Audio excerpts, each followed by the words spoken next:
Namaskar, my name is Dr. Krishna Agrawal, Assistant Professor from School of Yoga and Physical Education, Nirvan University, Jaipur. Today we have the session on life management, जीवन प्रबंधन। जीवन प्रबंधन के बारे में विस्तार से चर्चा करने से पहले यह जानना आवश्यक है कि हमें इस सेशन की नीड क्यों है, क्यों हमने ये टॉपिक चुना, why do we need this session. आज आखिर ऐसी क्या आवश्यकता है जिनकी वजह से हमको लाइफ मैनेजमेंट के बारे में बात करने की ज़रूरत महसूस हो रही है। एक्चुअली आप देखेंगे कि प्रेजेंट टाइम में हम सब की एक्सटर्नल लाइफ, जैसे हमारी फिजिकल अपीयरेंस, हमारा घर, ये सारी चीज़ें तो बिल्कुल सेट है, लेकिन फिर भी हमारी जो इंटरनल लाइफ है, मीन्स हमारी इमोशंस, हमारी रिलेशंस, हमारी जो इमोशनल फुलफिलमेंट है, उसमें कहीं ना कोई डिस्टरबेंस है, जिसकी वजह से सब कुछ सेट है होते हुए भी हम क्या है, अपसेट हैं। तो इसलिए हमको आज इस सेशन की ज़रूरत है। हम देखें तो हमारे घर में आज हमको सब कुछ मिलेगा, फैंशियर हाउस हमारे पास है, अच्छे ट्रांसपोर्ट की फैसिलिटी हमारे पास है, सारी चीज़ें वेल डेकोरेट है, वेल सेट है, बट ऐसा क्या लैक कर रहा है हमारी लाइफ से, हमारे जीवन से, कि सब कुछ होते हुए भी हम जो हैं बिल्कुल अपने आप को अधूरा महसूस करते हैं, एक खालीपन हमारे जीवन में है। और आपको एक बात बता दें हम कि प्रेजेंट टाइम में जो हेल्थ इंस्टीट्यूशंस हैं और जो WHO है, उनकी स्टडी के अनुसार क्या हो रहा है कि जितने भी हमारे प्रेजेंट टाइम में जो भी डिसऑर्डर्स हैं, चाहे वो फिजिकल हो, चाहे मेंटल हो, चाहे इमोशनल हो, सारे डिसऑर्डर्स को इन्होंने एक नाम दिया है, और वो नाम क्या है, लाइफ स्टाइल डिसऑर्डर। मीन्स आपके जीवन में ऐसा कुछ हो गया है या आपकी जीवन शैली में कोई व्यतिक्रम आ गया है, जिसकी वजह से जो सारे रोग हैं उनको जीवन शैली से उपजे रोगों का नाम दिया है। मीन्स आप कितनी भी दवाइयाँ ले लो, कितनी भी थेरेपीज ले लो, लेकिन यदि आपने अपनी लाइफ को मैनेज नहीं किया, लाइफ में आपने ड्रेस्टिक पॉजिटिव डिज़ायरेबल चेंजेस नहीं किए, तो सारी दवाइयाँ, सारी थेरेपी आपकी बेकार है। इसलिए आज हमको इस सेशन की ज़रूरत महसूस हो रही है। आपने देखा है कि अक्सर हम जनरली एक टर्म यूज़ करते हैं कि दिल दिमाग का साथ नहीं दे रहा है। मीन्स आपके इमोशंस और आपके थॉट्स में एक डिसइंटीग्रेशन है। दिल कहता है ये करो, मीन्स इमोशंस आपसे कुछ अलग करवाना चाह रहे हैं, और दिमाग कहता है मतलब आपके थॉट्स आपको अलग डायरेक्शन में लेकर जा रहे हैं। साइकोलॉजिस्ट इसको किस रूप में डिफाइन करते हैं, पर्सनैलिटी डिसइंटीग्रेशन। मतलब आपके विचारों में, आपके थॉट्स में, आपके कॉग्निटिव स्ट्रक्चर में और आपकी जो इमोशनल डीप कोर है, मीन्स आपकी भावनाओं में, इन दोनों में एक तारतम्य नहीं है, इन दोनों में एक सामंजस्य नहीं है। और जब तक ये सामंजस्य नहीं बैठेगा तब तक हमारी जो लाइफ है वो मैनेज नहीं होगी, और जब तक हमारी लाइफ मैनेज नहीं होगी तब तक हम अपने जीवन में जो हमारा अल्टीमेट गोल है सबका, the state of bliss, the state of peace, उसको हम फील नहीं कर पाएंगे। इसलिए आज इस सेशन के अंदर जो हम डिस्कस करेंगे बेसिकली वो क्या क्या है कि what is life management, and हम इस लाइफ मैनेजमेंट के लिए कौन कौन सी टेक्निक्स हैं उनको अप्लाई करें। आपको जानकर आश्चर्य होगा कि प्रेजेंट जो लाइफ स्टाइल है हमारी, वो एक रिस्क फैक्टर साबित हो रही है डिजीज़ के लिए, डिफरेंट टाइप के डिजीज़ के लिए, जितनी भी कार्डियोवास्कुलर डिजीज़ है, क्योंकि हार्ट का जो रिलेशन है वो हमारे इमोशन से होता है, और इस समय हम सबसे ज़्यादा इमोशनल डिस्टर्बेंस से सफ़र कर रहे हैं। तो हार्ट डिजीज़ के लिए और जितने भी साइकोलॉजिकल डिसऑर्डर्स हैं, चाहे वो स्ट्रेस है, चाहे वो एंग्जाइटी है, चाहे वो फोबिया है, चाहे वो OCD है, और हम इनकी एडवांस कंडीशन में जाएं तो जो साइकोसोमेटिक डिसऑर्डर्स हैं या फिर जो साइकोटिक प्रॉब्लम्स हैं, जैसे सिजोफ्रेनिया है, ये सारी चीज़ें, इन सब का मूल कारण कहीं ना कहीं हमारी जो मिसमैनेज्ड लाइफ है वही है। हम सब कहते हैं सुबह से शाम तक हम व्यस्त हैं, बेसिकली हम देखें तो हम व्यस्त नहीं हैं बल्कि हम अस्त व्यस्त हैं। हर व्यक्ति सुबह उठता है, दिन भर भाग दौड़ करता है और रात को थक कर सो जाता है। किसके साथ? साउंड स्लिप के साथ नहीं, एंग्जाइटी और स्ट्रेस लेकर वो सोता है। और इसका कारण क्या है कि हम एक मैकेनिकल लाइफ जी रहे हैं विदाउट एनी पर्पस। कोई उद्देश्य नहीं है जीवन का, एक निरुद्देश्य और औचित्य विहीन जीवन हम जी रहे हैं, जिसकी वजह से जो चीज़ पाने के लिए हम सुबह से शाम तक की भागदौड़ करते हैं, एट लास्ट रिजल्ट में हमारे पास कुछ भी नहीं होता, हम वही स्ट्रेस, वही एंग्जाइटी लेकर सोते हैं। तो इसलिए आज हम इस सेशन में जो मेन टॉपिक्स डिस्कस करेंगे वो है व्हाट इज़ लाइफ मैनेजमेंट, ये जीवन प्रबंधन क्या है, और इस जीवन प्रबंधन के लिए हम अपनी लाइफ में कौन कौन सी टेक्निक्स हैं जिनको हम अप्लाई करके अपनी लाइफ को मैनेज कर सकते हैं। आप देखिए कि आज हम में से हर व्यक्ति क्या बनना चाहता है, किसी की चाहता है कि वो कोई प्रेसिडेंट बने, कोई मैनेजर बने, इंजीनियर बने, डॉक्टर बने, सीए बने, मतलब हमको संसार में एक प्रतिष्ठा चाहिए किसी एक हायर पोस्ट के रूप में, और उसके माध्यम से हम क्या चाहते हैं, अथॉरिटी हमारे पास आए, नेम हमारे पास हो, फेम हमारे पास हो, ठीक है, सारी चीज़ें जो एक्सटर्नल वर्ल्ड से रिलेट है, एक अच्छी पोजीशन, और उस पोजीशन के बदले हमारे पास कुछ अथॉरिटीज़ हों, कुछ राइट्स हों।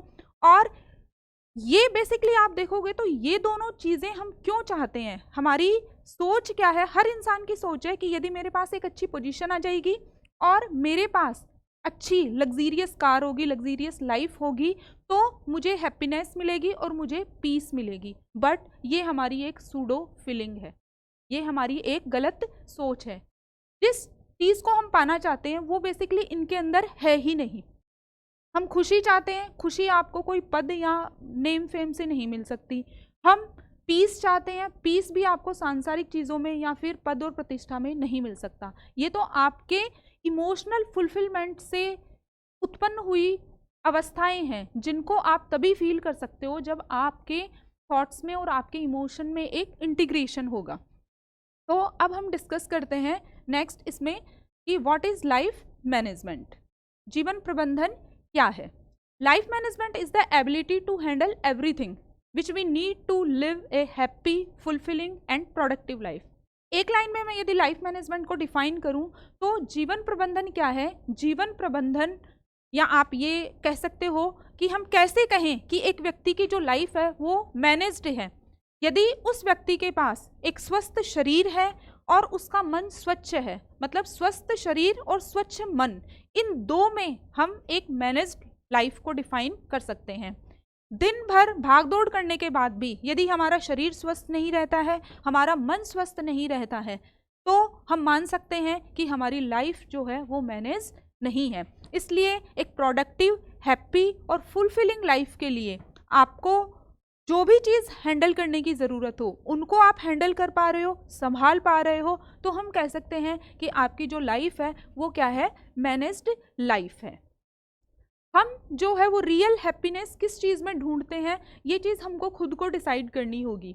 जैसे अभी इससे पहले भी हमने डिस्कशन किया था कि जनरली हमारी थिंकिंग है कि जो नेम फेम है या जो पद प्रतिष्ठा है उनसे हमको खुशी मिलती है, बट ये हमारी एक गलत सोच है। हमारे पास खाने को बहुत है बट हेल्दी बॉडी नहीं है। डॉक्टर, आज हम सब फील करते हैं जब हम डाइनिंग टेबल पर बैठते हैं तो हमारे पास ब्रेकफास्ट से ज़्यादा या खाने के सामान से ज़्यादा हमारे पास टैबलेट्स या मेडिसिन सजी हुई होती हैं।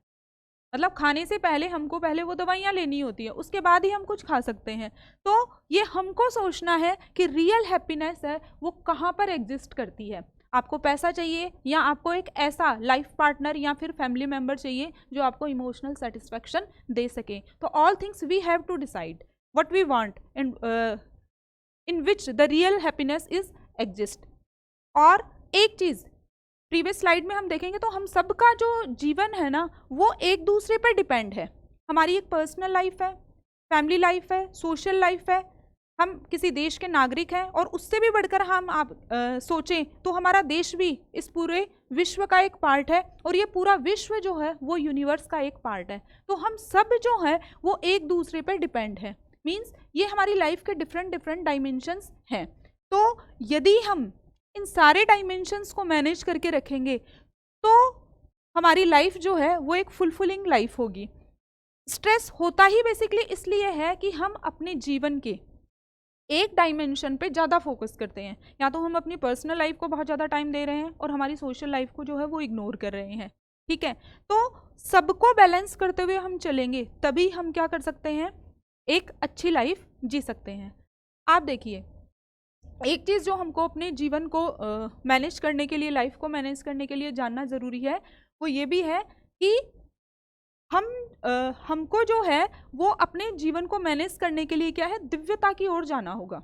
मतलब डिविनिटी का ही मार्ग है जो हमको अपनी लाइफ को मैनेज करने की तरफ लेके जा सकता है। और इसके लिए हमको क्या करना होगा, हमको सबसे पहले ये जानना होगा कि हम वास्तव में हैं कौन। योग में एक कंसेप्ट आता है कि हम जो हैं वो केवल शरीर नहीं है, हम मन भी नहीं है, हम बेसिकली क्या है, आत्मा है। शरीर भी नहीं है, मन भी नहीं है, आत्मा है, मतलब भगवान का अंश है। तो अपनी लाइफ को मैनेज करने के लिए सबसे पहले तो हमें अपने रियल नेचर को, अपने वास्तविक स्वरूप को जानना है। केवल शरीर और मन की सीमा तक सीमित नहीं रहना है। जैसे ही हम ये सोचते हैं कि हम सोल है, मतलब डिविनिटी हमारे अंदर है, हम भगवान का अंश है, तो हमारे अंदर से स्ट्रेस है, फियर है, वो एकदम से तो नहीं कहेंगे कि दूर ही हो जाता है। जैसे जैसे हमारी ये एक्सपीरियंस की कैपेसिटी बढ़ती जाएगी, वैसे वैसे ये क्या होगा, हमारे अंदर से जो नेगेटिव इमोशंस है, नेगेटिव थॉट्स है, वो धीरे धीरे कम होने शुरू हो जाएंगे। क्यों? क्योंकि हमको पता है कि हमारा जो सोर्स है वो इनफाइनाइट एनर्जी, मतलब सुप्रीम पावर है, हम उनके अंश हैं। इसलिए कोई भी काम करते वक्त हमको स्ट्रेस नहीं होगा, हमको डर नहीं लगेगा, हमारे अंदर कॉन्फिडेंस आएगा कि जहाँ पर भी हमारी एनर्जी कम पड़ेगी, हमको लिमिटेशंस लगेगी, तो हमारा कनेक्शन तो इनफाइनाइट एनर्जी से है, और जैसे ही हम उस सोर्स से कनेक्ट होंगे तो उस काम के लिए हमको पर्याप्त ऊर्जा भी मिलेगी, मोटिवेशन के रूप में भी मिलेगी, फिजिकल कैपेसिटी के रूप में भी मिलेगी। हर रूप में हम उस इनफाइनाइट एनर्जी से अपने आप को कनेक्ट महसूस करते हैं। तो दिव्यता ही, मतलब भगवान से जुड़ना ही एकमात्र वो मार्ग है जिसके माध्यम से हम अपनी लाइफ को मैनेज कर सकते हैं। और इस दिव्यता से जुड़ने के लिए हमको क्या करना होगा, USA, ये एक प्रकार का त्रिसूत्रीय technique, 3 techniques are here in this USA. U means upasana, S means sadhana and A means aradhana. उपासना, साधना और आराधना, ये जो 3 है हमारे पास टेक्निक, इनके माध्यम से हम क्या कर सकते हैं, अपने जीवन को है वो मैनेज कर सकते हैं। अब देखिए, हम डिस्कशन करेंगे कि ये उपासना, साधना और आराधना ये क्या क्या है। व्हाट इज उपासना? उपासना को यदि आप वर्डली मीनिंग इसका समझें, देखिए ये जो इमेज है आप देख रहे हैं, ये मतलब गुरु है या एलमाइटी का भी आप प्रतीक मान सकते हो इनको, और ये शिष्य मतलब जो साधक है। उप का मतलब होता है समीप, और आसन का मतलब होता है बैठना, मतलब समीप बैठना। लेकिन किसके समीप बैठना? वर्डली मीनिंग उपासना का अर्थ है समीप बैठना, लेकिन इसका आप भावार्थ समझो। उपासना का रियल सेंस क्या है कि दिन भर में कुछ समय, 24 घंटे हमारे पास होते हैं, उन 24 घंटों में से कुछ समय हम 100% या रियल सेंस में हम भगवान के पास बैठे। बैठने का मतलब ये नहीं कि आपको फिजिकल पोस्चर सिटिंग लेना है, नहीं, इमोशनली हम कुछ समय भगवान से कनेक्ट हो, और उस कनेक्शन में आपका 100% होना चाहिए। चाहे आपके पास 2 मिनट ही हो, लेकिन वो 2 मिनट कैसे होने चाहिए, उन 2 मिनट्स में भगवान के सिवा और कोई उस समय प्रेजेंट नहीं होना चाहिए। ये होता है रियल सेंस में उपासना का अर्थ, भगवान के समीप बैठना, बाई इमोशंस, इमोशनली भगवान से कनेक्ट होना। तो 24 आवर्स में से कुछ 5 मिनट तो कम से कम हम भगवान के लिए निकाल ही सकते हैं, जो हम हर टाइम कुछ भी हमारी लाइफ में जब भी दिक्कत आती है ना, एक वो जो कहावत हमने सबने सुनी है कि सुख में सुमिरन सब करे, दुख में करे न कोई, जो सुख में सुमिरन करे दुख काहे को हो। जब हमारी लाइफ में कोई प्रॉब्लम आती है, कोई दुख आता है, तो हम सब क्या करते हैं, हमको ये भगवान जो है वो याद आने लगते हैं, और याद नहीं आते बल्कि हम कंप्लेंट्स की एक लिस्ट लेके उनके पास पहुंच जाते हैं। आप मेरे साथ ही ऐसा करते हो, मेरे ही जीवन में ये हुआ, मैंने कितना आपको प्रसाद चढ़ाया है, कितनी आपकी पूजा की, लेकिन मेरे साथ ही ये सारी चीज़ें क्यों घटित हुई। लेकिन आप देखो, आप खुद कहाँ हो, क्या आप रियल सेंस में उस चीज़ के लिए डिजर्व करते हो? जिन भगवान से आप हर पल सहायता की उम्मीद करते हो, उनको आपने अपनी लाइफ में से कितना टाइम दिया? कुछ भी नहीं दिया हमने। और जब बैठते भी हैं थोड़ा उपासना के लिए, तो भगवान तो बाद में याद आते हैं, उससे पहले जितनी जो फालतू की या जो नेगेटिव चीज़ें हैं ना, वो सारी हम सबके दिमाग में आती है। जनरली ये चीज़ हम सबके साथ होती है। तो पहली चीज़ कि हम भी कुछ वक्त उन भगवान के लिए, अपने गुरु आराध्य के लिए कुछ पल 24 आवर्स में से निकालें, ये चीज़ है उपासना। और इस उपासना के माध्यम से होगा क्या, हम एनर्जी को गेन करते हैं, क्योंकि जैसे ही हम उपासना में भगवान से कनेक्ट होते हैं, तो इनफाइनाइट एनर्जी से जैसे ही हमारा कनेक्शन हुआ, तो योग में 3 शरीर होते हैं, physical body, subtle body and causal body. तो उपासना के माध्यम से जो हमारी कॉजल बॉडी होती है, मतलब कारण शरीर होता है, जिसको हम भाव शरीर भी कहते हैं, वो सीधा उस इनफाइनाइट एनर्जी से कनेक्ट होता है। और उस कंडीशन में हम बहुत हाई लेवल की एनर्जी को रिसीव करने के लायक बन जाते हैं। तो पहली चीज़ है लाइफ को मैनेज करने के लिए उपासना। उपासना के कई तरीके हैं, आप उपासना को डिफाइन किया गया है इसमें। प्रेयर उसका एक फॉर्म है, प्रार्थना। प्रार्थना जो बिल्कुल तड़प के साथ निकली हुई होती है। जब आप बहुत तड़प के भगवान से प्रार्थना करते हो ना, वहाँ शब्दों का कोई महत्व नहीं होता है। इस पूरी उपासना में ही पूरा महत्व ही सिर्फ भावनाओं का है। Pure emotion is the deep core of the उपासना।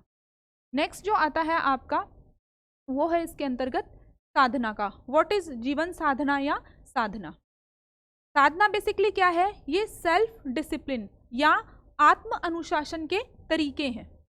साधना का मतलब उपासना के माध्यम से हम ऊर्जा को ग्रहण करते हैं, ऊर्जा का विकास करते हैं। साधना के माध्यम से जो ऊर्जा, जो योग्यताएं हमने अर्जित की है वो यूं ही वेस्ट ना हो जाए, वो खत्म ना हो जाए हमारी, मतलब उनका हम संरक्षण करते हैं साधना के माध्यम से। साधना मतलब सेल्फ डिसिप्लिन, अपने आप को अनुशासित करना हर लेवल पे, फिजिकल लेवल पे भी, टाइम के लेवल पे भी, थॉट्स के लेवल पे भी। मतलब टाइम मैनेजमेंट है आपका, मनी मैनेजमेंट है, थॉट मैनेजमेंट है, इंद्रियों का निरंतर नियंत्रण, जो हमारी सेंसेस है, 5 सेंस ऑर्गन्स हैं, और जो हमारी पंच कर्मेंद्रियां हैं, मतलब पंच कर्मेंद्रियां, पंच ज्ञानेंद्रियां और मन, ये मिला के जो हमारी 11 इंद्रियां हैं, उन सब को नियंत्रित करना, वो सब भी हमारा साधना के अंतर्गत ही आता है। नेक्स्ट स्लाइड में आप देख सकते हो इन सबको, ये सारी चीज़ें बताई गई है। जैसे 4 लेवल्स पे हम बेसिकली साधना को है वो डिफाइन कर सकते हैं। आपका देखिए थॉट्स का मैनेजमेंट है, सेंसेस का मैनेजमेंट है, मतलब थॉट्स आपके दिमाग में, देखो हम सभी के दिमाग में नेगेटिव थॉट्स आएंगे ही आएंगे और आते ही आते हैं, बट डिपेंड ये करता है कि वो नेगेटिव थॉट्स है वो कितने टाइम तक आपके दिमाग में बने रहते हैं। यदि वो परसिस्ट कर रहे हैं, लगातार बने हैं, तो मीन्स आपको ध्यान देने की बहुत ज़्यादा ज़रूरत है। यदि आप बस आ रहे हैं जा रहे हैं, आते सबके दिमाग में हैं, लेकिन आपको अपनी एनर्जी उन नेगेटिव थॉट्स के पीछे लगानी नहीं है, तो साधना के अंतर्गत आपका थॉट मैनेजमेंट आता है। फिर है सेंसेस, जो हमारी 5 सेंस ऑर्गन्स है, ज्ञानेंद्रियां हैं, आँख है, कान है, नाक है, स्किन है, आपकी टंग है, जीभ है। इनसे आपको पॉजिटिव चीज़ों को लर्न करना है, अच्छाई को ग्रहण करना है। यदि आप इन 5 सेंस ऑर्गन्स को नेगेटिव चीज़ों के लिए यूज़ करोगे, मीन्स आप नेगेटिविटी को इंटेक कर रहे हो, और जैसे ही नेगेटिविटी में आपका इन्वॉल्वमेंट होगा तो कहीं ना कहीं आपकी ऊर्जा है वो वेस्ट होगी। नेक्स्ट आता है आपका फिर टाइम मैनेजमेंट। टाइम हम सबके लिए बहुत ही वैल्यूएबल है, मतलब इसकी तो कोई कीमत ही नहीं है। कहते हैं ना, सब कुछ आप फिर से खरीद सकते हो, लेकिन जो पल, जो क्षण आपके जीवन से चला गया ना, उसको आप लौटा नहीं सकते कभी भी, कितनी भी कीमत, मतलब कीमत इसकी लगाई नहीं जा सकती, ये अनमोल है। तो समय हमारा यूं ही व्यर्थ ना चला जाए, हमें अपने एक एक क्षण के प्रति बहुत अवेयर रहना होता है। नेक्स्ट आता है आपका मनी मैनेजमेंट। मनी मैनेजमेंट, बहुत लोगों के पास बहुत पैसे हैं लेकिन उनको उनका मैनेजमेंट नहीं आता। मीन्स उस पैसे को आपको कहाँ पर यूज़ करना है, किस तरीके से यूज़ करना है, ये सारी चीज़ें आप पर निर्भर करती हैं। तो ये सारी चीज़ें, thought management, senses management, time management, money management, ये सब किसका पार्ट है? साधना का। इनके माध्यम से जो भी ऊर्जा हमारी वेस्ट हो रही है वो ऊर्जा वेस्ट ना हो, उनको हम अच्छे कार्यों में उपयोग में ले पाएँ। तो ये भी हमारी लाइफ मैनेजमेंट के लिए एक बहुत ही इफ़ेक्टिव टेक्निक है, उपासना के साथ साथ जो हमारा साधना का पार्ट है। अब इसमें एक एक थॉट मैनेजमेंट को और सारी चीज़ों को इस तरीके से हमने एक्सप्लेन करने की कोशिश की है। थॉट मैनेजमेंट के लिए एक बहुत ही जो ज़्यादा ज़रूरी चीज़ है वो ये है कि हमको प्रेजेंट में रहना है। जो व्यक्ति पास्ट में रहते हैं, ठीक है, वो व्यक्ति भी साइकोलॉजिकल प्रॉब्लम से सफ़र करते हैं, मतलब वो डिप्रेशन में रहेंगे।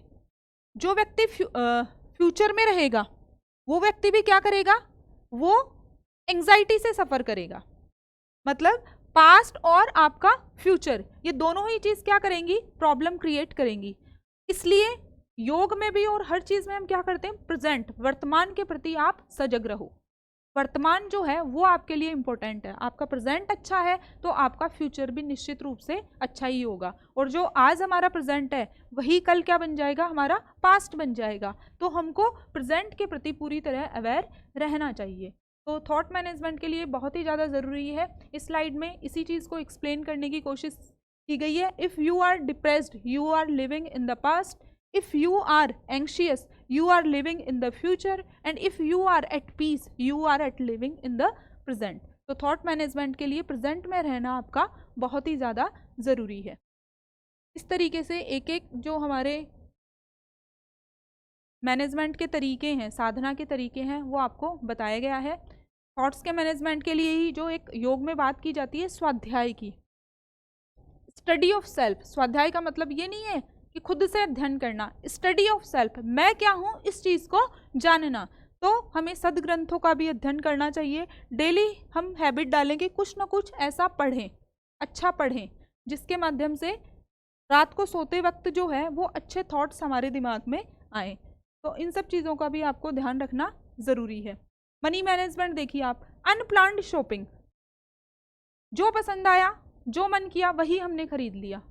संसार में ऐसे कितने लोग हैं जिनको 2 वक्त की रोटी भी नहीं मिल पाती। यदि हमारा पैसे को किस तरीके से हमें यूज़ करना है, यदि हमारी एक ये प्रॉपर प्लानिंग होगी तो क्या होगा, अच्छे कार्यों में हमारा पैसा इन्वेस्ट होगा और वो सत्कर्म, अच्छे कार्य फ्यूचर में हमारे लिए ही फ्रूटफुल रिजल्ट्स देंगे। जितना आप सत्कर्म करते हैं उतने ही पुण्य आपके इकट्ठे होते हैं, और उन्हीं के माध्यम से हमें अपने आगे के कार्यों के लिए एक प्रकार से उस इनफाइनाइट एनर्जी या सुप्रीम पावर की हमको हेल्प मिलती है। तो ये सारी चीज़ें हमारी प्लान्ड होनी चाहिए।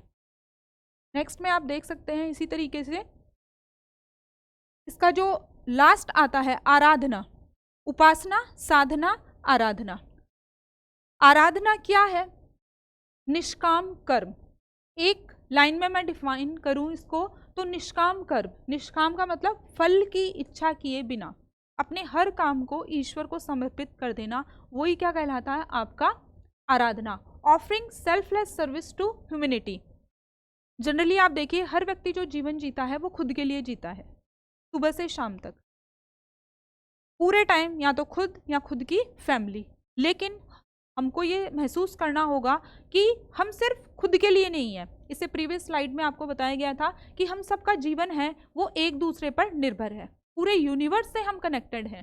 तो भारतीय हमारी जो प्राचीन संस्कृति है उसमें तो एक ये नियम भी था कि हम जितना भी कमाते हैं उसका 10% या कुछ % हमको हमेशा गुप्त रूप से दान देना चाहिए। तो आराधना का सेंस भी यही है कि उपासना और साधना के माध्यम से आपने अपनी जिन ऊर्जाओं को संग्रहित किया है उस ऊर्जा को आप ह्यूमैनिटी की सर्विस के लिए भी उसको आपको लगाना चाहिए। वो आपकी सर्विस है, वो किसी भी रूप में हो सकती है। जैसे आप नेक्स्ट स्लाइड्स में देख सकते हैं किस तरीके से केयर करना, किसी को खुशी के, learn to care, nurture nature. आप क्योंकि नेचर भी हमसे जुड़ी हुई है, सारे जीव जंतु हैं, पशु पक्षी वनस्पति सब एक दूसरे से जुड़े हुए हैं, ये पूरा एक साइकिल है। तो आप किसी भी रूप में ह्यूमैनिटी की सर्विस कर सकते हो। आप पेड़ लगा सकते हो, आप किसी जो दुखी प्राणी है उसके चेहरे पे एक मुस्कान ला सकते हो, कुछ भी आप कोई भी काम करो इस तरीके का। लेकिन उसमें क्या होना चाहिए, शेयर फूड। कोई प्राणी भूखा है, आपने उसको खाना ही खिला दिया। ये सारी चीज़ें आपके जीवन में जो है वो आराधना के ही डिफरेंट रूप हैं। लेकिन इनमें जो मेन चीज़ है वो आपकी क्या ज़रूरी है, जैसे प्रोटेक्ट समवन, ब्लेस अदर्स। जो भी भगवान ने आपको दिया है उसको आपको दूसरों को भी शेयर करना है। उसको ये ना समझे कि ये चीज़ सिर्फ मेरे तक ही हो। कहते ना, जैसे ज्ञान है वो बांटने से बढ़ता है। आप जितना दूसरों को दोगे उतनी ही ज़्यादा क्या होगी, आपके ज्ञान में वृद्धि होगी। पैसा आपके पास बहुत है तो जो गरीब हैं, जो असहाय हैं, जिनको वाकई में ज़रूरत है उस चीज़ की, आप उन तक भी उसको पहुँचाएँ। तो आराधना का मतलब क्या है, निष्काम सेवा, सेल्फलेस सर्विस। आपका अपना कोई भी स्वार्थ नहीं है। यदि हम इस पूरे सेशन को समराइज करें, पूरे लाइफ मैनेजमेंट के सेशन को, तो हम ये कह सकते हैं इसमें कि सबसे पहले तो कि आज जितनी भी हमारे जीवन में समस्याएं हैं उनका मूल कारण जो है वो यही है कि हमारी लाइफ है वो मैनेज नहीं है, मतलब जीवन शैली ही हम इस तरीके की जी रहे हैं जो खुद वो जीवन शैली ही प्रॉब्लम्स का कारण बन रही है। इसलिए हमको लाइफ मैनेजमेंट की पहली बात तो ज़रूरत है। अब आता है कि लाइफ मैनेजमेंट क्या है। तो लाइफ मैनेजमेंट को हम डिफाइन करें तो स्वस्थ शरीर और प्रसन्न मन, ऐसी जीवन शैली जो हमको स्वस्थ शरीर और प्रसन्न मन दे, उसको हम क्या कहेंगे, मैनेज्ड लाइफ कहेंगे। अब बात आती है इस लाइफ को मैनेज करने के लिए हम क्या क्या टेक्निक यूज़ करें। सबसे ज़रूरी है इसको कि सबसे पहले तो हम खुद को जानें कि हम क्या हैं और क्यों हमें ये मनुष्य जीवन मिला है। तो इसका सार हम निकालें तो ये है कि हम केवल शरीर नहीं है, हम मन नहीं है, बल्कि हम भगवान के दिव्य अंश हैं। स्वामी विवेकानंद जी ने इस चीज़ को कोट भी किया है कि each soul is potentially divine, हर आत्मा अपने आप में क्या है, दिव्य है, उस भगवान का अंश है। तो जब हम यह जान लेंगे कि हम भगवान का अंश हैं तो नेगेटिविटी कुछ हद तक तो हमारे मन से वैसे ही दूर हो जाएगी, दिव्यता से हम जुड़ जाएंगे। फिर इस दिव्यता के मार्ग से जुड़कर हमको 3 चीज़ों को अपनी लाइफ में अपनाना है जिनकी हमने बात की थी, और वो 3 चीज़ें क्या है आपकी USA। एक बार फिर से हम उस चीज़ को देख लेते हैं। USA में आपका क्या है, उपासना, साधना, और थर्ड वन है आपका आराधना। USA जो हमने उपासना, साधना और आराधना, उपासना के माध्यम से हम क्या कर रहे हैं, हम एनर्जी को रिसीव कर रहे हैं। साधना के माध्यम से हम क्या कर रहे हैं, उस एनर्जी को हम कंट्रोल कर रहे हैं, मतलब वेस्ट होने से बचा रहे हैं। और आराधना के माध्यम से क्या कर रहे हैं, यूटिलाइजेशन, उस एनर्जी को हम यूटिलाइज कर रहे हैं। तो इन तीनों के माध्यम से क्या होगा, उपासना, साधना और आराधना के माध्यम से आपका क्या होगा, हम अपनी लाइफ को इजीली मैनेज कर सकते हैं। तो हमको अपने जीवन में, life is about creating yourself, ये जीवन हमको मिला ही क्यों है। हर व्यक्ति अपने जीवन को खुद अपने कर्मों से परिभाषित करता है, हम किस तरीके से अपने जीवन को क्रिएट करते हैं। आपने देखा होगा कई बार कुछ लोग जब गुजर जाते हैं तो मरने के बाद भी लोग उनको याद करते हैं कि ऐसा व्यक्ति, मतलब ऐसा जीवन उसने जिया, उनके एग्जाम्पल्स देते हैं पॉजिटिव मैनर में कि वाकई में क्या इंसान था, कितना सुंदर उसने, कितना शानदार जीवन उसने जिया। तो हम खुद अपनी लाइफ को क्रिएट करते हैं, we are own creator of our life and our destiny. तो हमको simple living and high thinking, जीवन है वो हमारा सिंपल होना चाहिए। सिंपल का मतलब जैसे सहज रूप में हम है ना, वही सहजता हमारे जीवन में होनी चाहिए। हमको कोई आर्टिफिशियलिटी ऊपर से ओढ़ने की ज़रूरत नहीं है, लेकिन हमारे थॉट्स के लेवल पे, हमारी इमेजिनेशन के लेवल पे वो हाई लेवल है वो शो होना चाहिए। इस संदर्भ में श्री अरविंद ने कहा है कि आपको किसी व्यक्ति के व्यक्तित्व का पता लगाना हो तो आप केवल उसकी कल्पनाओं के और उसके विचारों के स्तर से पता लगा सकते। मीन्स उस व्यक्ति की कल्पनाएं कितनी उच्च स्तर की है, कितनी शुद्ध प्रेरणाओं से प्रेरित है और उसके विचार कितने शुद्ध हैं, उनके आधार पे आप पता लगा सकते हो कि उस व्यक्ति की पर्सनैलिटी कैसी है, न कि फिजिकल अपीयरेंस से। नेक्स्ट आता है listen to the inner voice. हमको हमेशा अपनी इनर वॉइस के प्रति अवेयर रहना चाहिए। इनर वॉइस जो आपको इससे पहले हमने एक्सप्लेन किया था कि we are all the soul, हम क्या है, मूल रूप में आत्मा है। जब भी हमारे माध्यम से कई बार होता है कि कोई गलत काम होने जा रहा होता है, हमारी इनर वॉइस है वो हमको हमेशा क्या करती है, अलर्ट करती है। कहते हैं इनर वॉइस इतनी थिन होती है, इतनी पतली होती है कि एक्सटर्नल वर्ल्ड, मतलब बाहरी शोर शराबे में हम इतना ज़्यादा व्यस्त होते हैं कि वो इनर वॉइस है वो हमको सुन ही नहीं पाती। तो हमेशा अपनी इनर वॉइस के प्रति क्या रहें, सजग रहें। Take care of the present. Next क्या करना है, हमको वर्तमान के प्रति सजग रहना है। जब आप वर्तमान का बेहतर यूटिलाइजेशन कर लोगे तो आपका फ्यूचर अपने आप ही अच्छा हो जाएगा। तो इसलिए अपनी लाइफ को मैनेज करने के लिए, एक स्वस्थ शरीर और प्रसन्न मन के लिए हमको क्या करना चाहिए, दिव्यता से जुड़ते हुए उपासना, साधना और आराधना, इन 3 टेक्निक्स को हमको यूज़ करना चाहिए। तो थैंक यू सो मच।